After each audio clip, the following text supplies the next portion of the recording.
السلام علیکم۔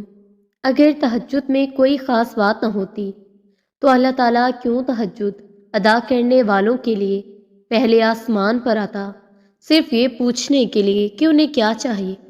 اللہ تعالیٰ ان کی دعائیں 7 آسمانوں کے پار سے بھی سن سکتا ہے، لیکن پھر بھی اللہ تعالیٰ ان سے ملاقات کے لیے تشریف لاتا ہے۔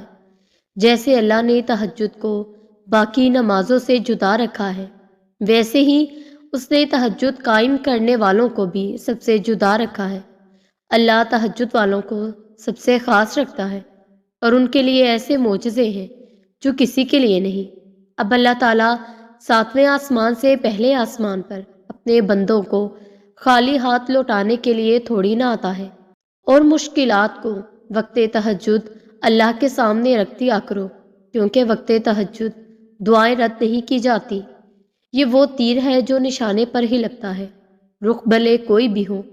بعض اوقات ہم کسی چیز کو تہجد کے سجدوں میں مانگتے ہیں، اس کے لیے روتے ہیں، جبکہ وہی چیز کسی دوسرے کو بغیر جستجو اور چاہت کے، بغیر کسی مشقت کے مل جاتی ہے۔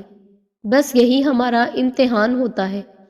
ہر انسان کسی نہ کسی چیز کی تلاش میں ہے، اس لیے جو مل گیا اس پر رب کا شکر ادا کرے، کیونکہ بہت سے لوگ اس کے لیے ترس رہے ہیں، اور جو نہیں ملا اس کے لیے اللہ تعالیٰ کی رحمت پر کامل یقین رکھتے ہوئے دعائیں جاری رکھیں۔ جب آپ پر کوئی مشکل آتی ہے تو پتہ ہے آپ کو سب سے زیادہ کس چیز کی ضرورت ہوتی ہے؟ اللہ سے بات کرنے کی۔ اسے بتایا کریں کہ آپ کیا محسوس کر رہے ہیں، کتنی تکلیف میں ہیں آپ۔ اس سے بات کر لینا، اس کے سامنے رو لینا ہی آپ کے دل میں سکون اتار دے گا۔ اس سے کہیں کہ اللہ تعالیٰ میرے لیے آسانیاں پیدا کر دے۔ دعا کریں، اللہ سے کہیں کہ میں آپ سے دور نہیں ہونا چاہتی، اور تم ایسا سوچ کر کیوں پریشان ہوتے ہو کہ جو مانگ رہے ہو، جس کے لیے تڑپ رہے ہو، جس کی وجہ سے تہجد تک آ چکے ہو، تمہیں لگتا ہے کہ کچھ حاصل نہیں ہوگا، حالانکہ ایسا نہیں ہے۔ وہ جو اللہ تعالیٰ ہے نا، وہ جو ایک چھوٹے سے کیڑے کو بھی بھوکا نہیں چھوڑتا، اسے خبر ہے تمہارے حالات کی، تمہاری خواہشات کی۔ وہ رب اس سے واقف ہے، وہ تمہاری بے رب دعاؤں کو بھی جانتا ہے جو تم ہر وقت دل میں مانگتے رہتے ہو۔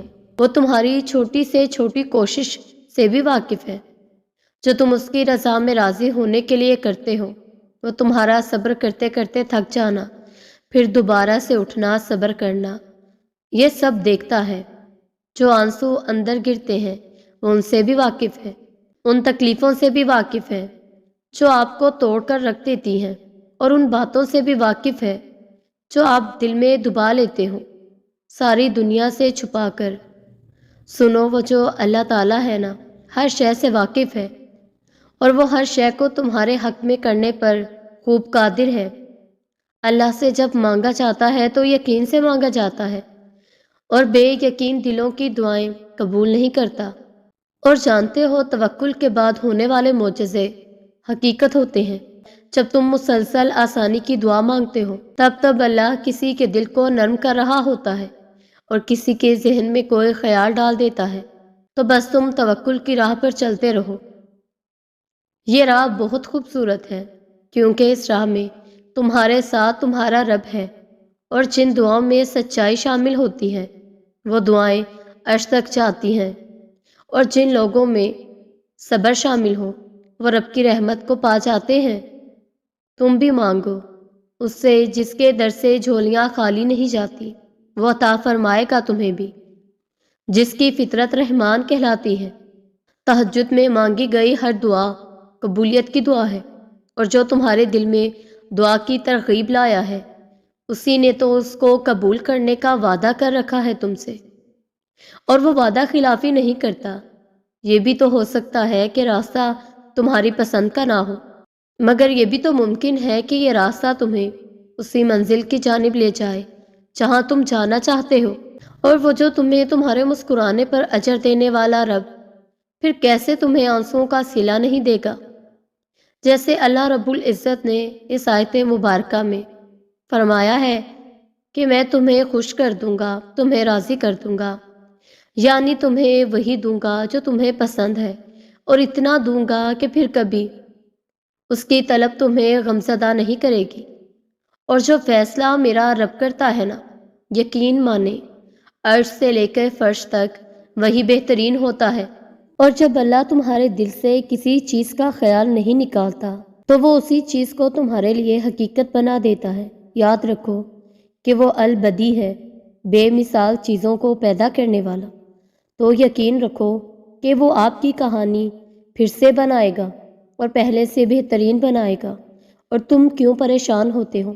تمہارا رب ذوالجلال ہے، اس نے تمہارے لیے بہترین کا انتخاب کر رکھا ہے۔ بس تم صبر کے ساتھ بہترین وقت کا انتظار کرو۔ تو بس اللہ کی محبت پر کبھی شک مت کرو۔ اگر وہ تمہیں آزما رہا ہے، وہ تمہیں اس چیز کے لیے تیار کر رہا ہے جو تم دعاؤں میں مانگتے ہو۔ اور جب تمہیں لگے کہ تمہارے سجدے تعویل ہو گئے ہیں، دل مطمئن ہو گیا ہے، صبر آ گیا ہے، جب قضا نہیں ہو رہی، جو پیچھے رہ گیا ہے اس کی فکر نہیں ستا رہی، اور تمہیں بہت سکون ہے جسے تم دعاؤں میں مانگا کرتے تھے، یہی وہ کن فیکون ہے جس کا تمہیں انتظار تھا۔ وہ جانتا ہے کہ تمہاری دعاؤں میں کتنی چاہت ہے۔ یقین رکھو وہ خوب خوش کرے گا۔ انتظار کی اذیت کے بعد ہی حضرت یعقوب علیہ السلام کو حضرت یوسف علیہ السلام سے ملوایا گیا، جسے سزا سمجھ رہے تھے اسی میں تمہارے لیے بہتری چھپی ہے۔ بڑے خوش نصیب ہیں وہ لوگ، اللہ جنہیں توڑ کر خود سے جوڑتا ہے، جن کی من پسند چیز کسی مصلحت سے لے لیتا ہے، جن سے قربانی لیتا ہے ان کے قیمتی رشتوں اور جذبوں کے ساتھ، کیونکہ اللہ جب کسی کا دل توڑ کر جوڑتا ہے تو اس میں سے دنیا کی محبت نکال دیتا ہے، اور پھر پتہ ہے اس دل میں کیا رہ جاتا ہے؟ فقط اللہ کی محبت۔ اور اللہ مخلص دلوں کو نوازتا ہے، وقت لگتا ہے مگر عطا کمال کرتا ہے۔ اور پھر جب اللہ راضی ہو جاتا ہے تو بات بن جاتی ہے، کام بھی ہو جاتے ہیں اور وقت بھی بدل جاتا ہے۔ جب مانگی ہوئی چاہتوں میں دینے والے کی رضا شامل ہو تو معجزے خود ہی اپنا راستہ بنا لیتے ہیں، تم تک پہنچ جاتے ہیں۔ اللہ تعالیٰ نے بے وجہ تھوڑی نہ تقدیروں میں دعاؤں کے حصے مخصوص کر رکھے ہیں۔ اللہ کوئی بھی کہانی ادھوری نہیں رکھتا، بس انداز مختلف ہوتا ہے، مگر وہ ہر کسی کو پورا کرتا ہے۔ کوئی بھی جگہ خالی ہمیشہ نہیں رہتی، اللہ اسے کسی نہ کسی بہتر چیز سے بھر دیتا ہے۔ تو اپنے دل میں یہ یقین بٹھا لو کہ جو نہیں ملا اس میں بہتری تھی، لیکن جو اب ملے گا وہ تمہارے ماضی کا ہر غم مٹا دے گا۔ اور تکلیفوں پر خوشیوں کا مرہم لگا لو کہ جو نہیں ملا اس میں بہتری تھی، لیکن جو اب ملے گا وہ تمہارے ماضی کا ہر غم مٹا دے گا۔ آپ کے پاس ایک بے حد قیمتی شہر ہے جسے اگر پورے دل سے اپنی ہستی بستی میں بسا کر عمل میں لائیں گے تو یقین جانیں کہ معجزے رونما ہوں گے، زندگیاں بدل جائیں گی، مصیبتیں ٹل جائیں گی، وفاؤں کے راستے بدل جائیں گے، کہکشاؤں کے راستے نکل آئیں گے۔ یہ قیمتی شے ہر دل میں دھڑکتی ہے، ہر روح میں بستی ہے۔ یہ آپ کی دعا ہے۔ جب سچے دل سے دل میں بغیر کوئی شک لائے تم اللہ سے مانگو گے تو وہ بھی تمہاری دعاؤں پر کن کہہ دے گا، کیونکہ یہ دعا صرف عبادت کا حصہ نہیں بلکہ کل عبادت دعا ہی ہے۔